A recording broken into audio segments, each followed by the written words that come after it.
வணக்கம்.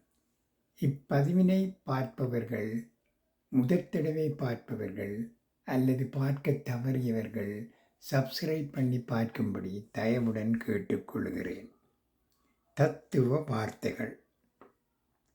ABCD முதலான ஆங்கில எழுத்துக்கள் 26க்கும் அருமையான, அர்த்தமுள்ள, அழகான தத்துவ வார்த்தைகள் இருக்கின்றன. அவற்றினை பற்றி சற்று பார்ப்போம். A for appreciation. மற்றவர்களின் நிறைகளை மனதார பாராட்டுங்கள். B for behavior.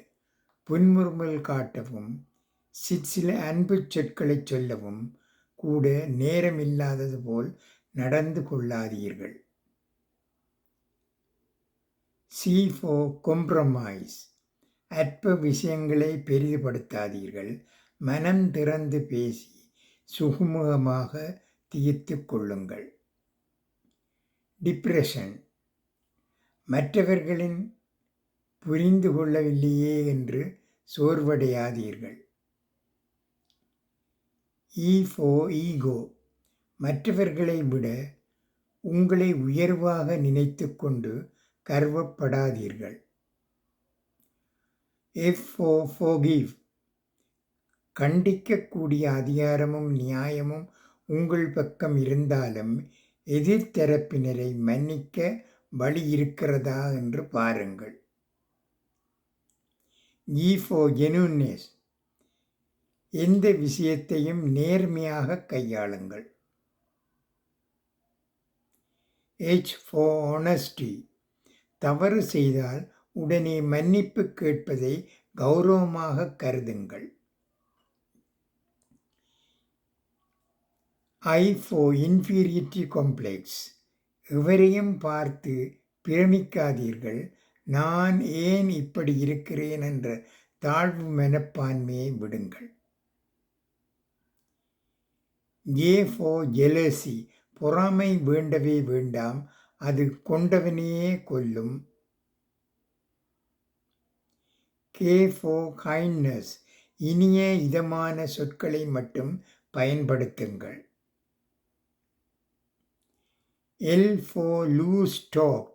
சம்பந்தமில்லாமலும் அர்த்தமில்லாமலும் பின் விளைவு அறியாமலும் பேச வேண்டாம்.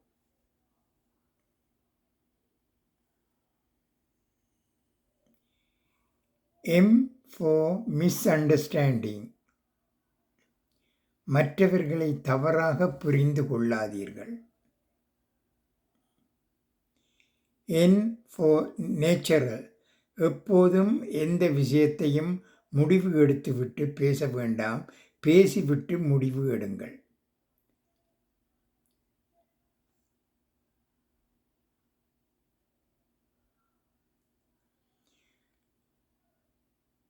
O for over expectation. அளவுக்கு அதிகமாக எதிர்பார்ப்பு வைக்காதீர்கள், தேவைக்கு அதிகமாக ஆசைப்படாதீர்கள். P for patience. சில சங்கடங்களை சகித்துத்தான் ஆக வேண்டும் என உணருங்கள். Q for quietness. தெரிந்ததை மாத்திரமே பேசுங்கள். அநேக பிரச்சனைகளுக்கு காரணம் தெரியாததை பேசுவதுதான். கூடுமானவரை பேசாமல் இருந்து விடுங்கள். R for roundness. பண்பில்லாத வார்த்தைகளையும் தேவையில்லாத மிடுக்கையும் காட்டாதீர்கள்.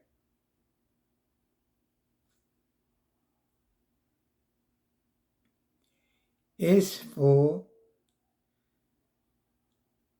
stubbornness. சொன்னதே சரி, செய்ததே சரி என பிடிவாதம் பிடிக்காதீர்கள்.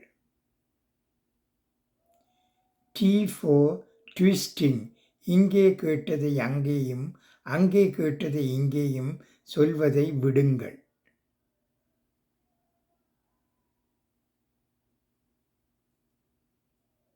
U for underestimate. மற்றவர்களுக்கும் மரியாதை உண்டு என்பதை மறவாதீர்கள். B for voluntary. அடுத்தவர் இறங்கி வர வேண்டும் என்று காத்திராமல் நீங்களே பேச்சை முதலில் தொடங்குங்கள். பிரச்சனை வரும்போது எதிர்த்தரப்பில் உள்ளவரின் கருத்துக்களுக்கும் காது கொடுங்கள். W for wound. எந்த பேச்சும் செயலும் யார் மனதையும் காயப்படுத்தாமல் இருக்கட்டும். X for xerox. நம்மை மற்றவர்கள் எப்படி நடத்த வேண்டும் என்று எதிர்பார்க்கிறோமோ அப்படியே மற்றவர்களை நாம் நடத்துவோம். Y for yield. முடிந்தவரை விட்டுக் கொடுங்கள். விட்டுக் கொடுப்பவர்கள் கெட்டுப்போவதில்லை, கெட்டுப்போகிறவர்கள் விட்டுக் கொடுப்பதில்லை. Z for zero. இவை அனைத்தையும் கடைப்பிடித்தால் பிரச்சனை என்பது 0 ஆகும். நன்றி. வாழ்க வளமுடன். வணக்கம்.